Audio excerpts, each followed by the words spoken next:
Israel's policies and practices amount to systematic racial discrimination and apartheid.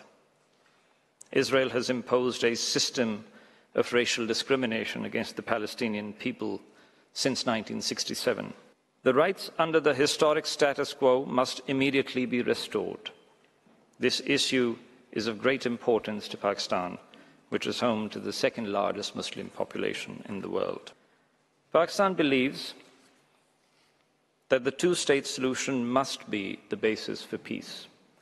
Pakistan hopes to assist the court by suggesting a slightly different way of looking at things, which leads to the conclusion that Israel's occupation is unlawful and unlawfulness must have consequences. The court agrees with Pakistan and with many other states that Israel is in continued breach of these fundamental primary obligations.